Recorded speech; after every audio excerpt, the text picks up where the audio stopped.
आज हम आपको पोषण के बारे पर बताएंगे। ये जैव प्रक्रम का टॉपिक है। तो जैव प्रक्रम के अंतर्गत पिछली वीडियो पर हमने बताया था आपको कि पोषण क्या होता है, श्वसन क्या होता है, उत्सर्जन क्या होता है और प्रजनन क्या होता है। अब इसके बाद पोषण वाले टॉपिक को हम डिटेल से पढ़ेंगे क्या होता है। तो पोषण को पढ़ने से पहले हम इस पर फोकस करेंगे। ये 4 वाक्य लिखे हुए हैं। अच्छा खाओ शरीर बनाओ,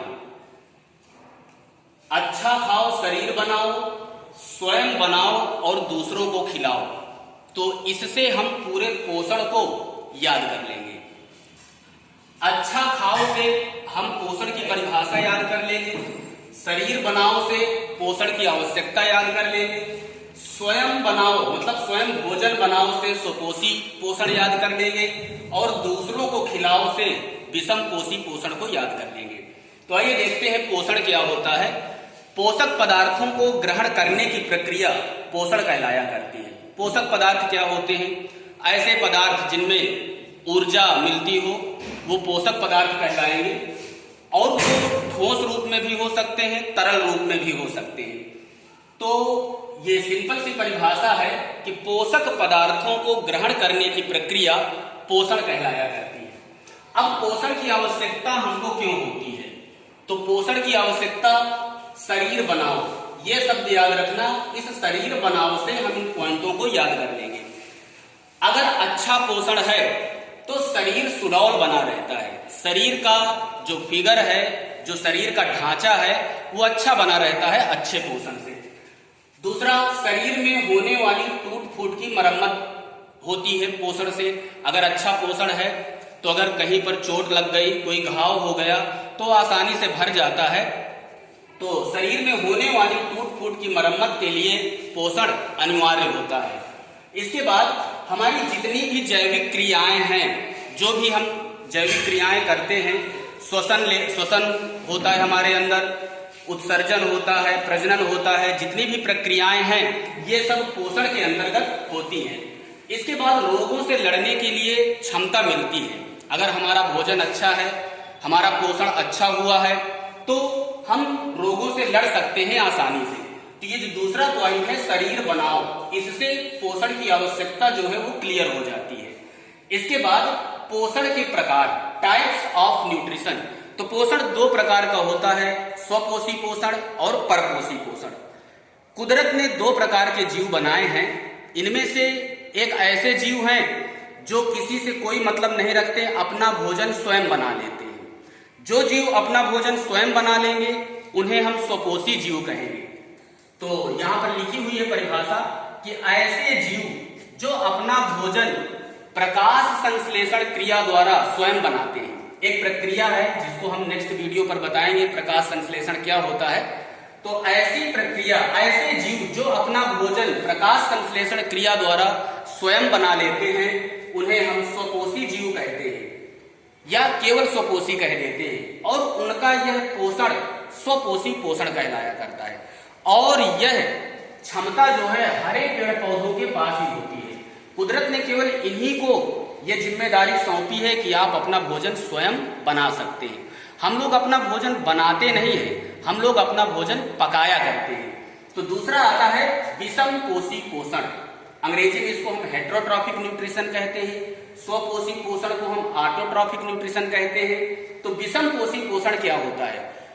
पेड़ पौधों ने जो भी भोजन बना दिया वो अपने लिए भी भोजन बना लेते हैं, साथ ही साथ हमारे जितने भी जीवधारी हैं, मनुष्य को लेकर के जितने भी छोटे मोटे जंतु हैं, वो सब पेड़ पौधों पर ही प्रत्यक्ष या अप्रत्यक्ष रूप से अपने भोजन के लिए निर्भर रहते हैं।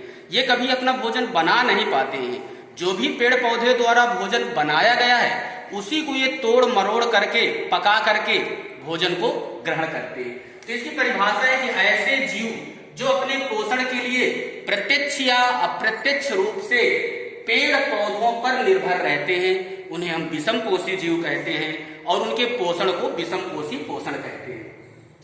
अब विषम पोषी पोषण में भी कई भेद हैं। इसके उदाहरण हैं जैसे गाय और हिरण, ये शाकाहारी होते हैं। कुछ जीव तो ऐसे होते हैं जो डायरेक्ट पेड़ पौधों से ही अपना भोजन ग्रहण करते हैं। तो जो जीव डायरेक्ट पेड़ पौधों से अपना भोजन ग्रहण करता है उन्हें हम शाकाहारी कहते हैं। और उसके उदाहरण गाय और हिरन है, और जो भी है हाथी है, चूहा है, खरगोश है, तो ये शाकाहारी के अंतर्गत आते हैं। दूसरा है शेर, ये मांसाहारी होता है। ये सब विषम पोषी पोषण के अंतर्गत ही है, लेकिन ये केवल मांस खाता है।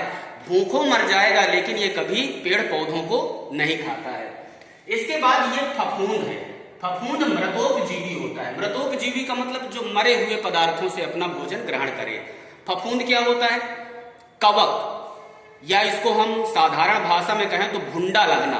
तो जो भुंडा होता है उसे हम कवक कहते हैं या फफूंद कहते हैं, वो मृतोपजीवी है। इसके बाद अमरबेल, किलनी, जूं, ये सब परजीवी के अंतर्गत आते हैं। ये किसी न किसी जंतु पर रह करके उससे पोषण प्राप्त करेंगे और उन पर रोग भी फैला देते हैं। तो ये विषम पोषी के उदाहरण हो गए।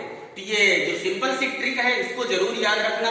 अच्छा खाओ, अच्छा खाओ से मतलब जो भी पोषण होगा वो अच्छा खाने से प्राप्त होगा। शरीर बनाओ, मतलब किस लिए पोषण आवश्यक है? तो शरीर बनाने के लिए, और शरीर बनाने के अंतर्गत ये चीजें आती है। इसके बाद स्वयं बनाओ, मतलब स्वयं भोजन बनाओ। जो जीव स्वयं भोजन बनाएगा वो स्वपोषी जीव कहलाएगा, और उनका पोषण स्वपोषी पोषण कहलाएगा।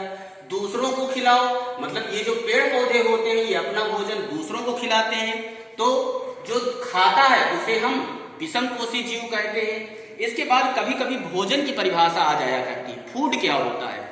तो ये यहाँ पर डिब्बे में बंद है कि ऊर्जा प्राप्ति के लिए, ऊर्जा प्राप्ति के लिए जो भी हम खाते पीते रहते हैं, ऊर्जा प्राप्ति के लिए जो भी हम खाते पीते रहते हैं उसे हम भोजन कहते हैं या फूड कहते हैं।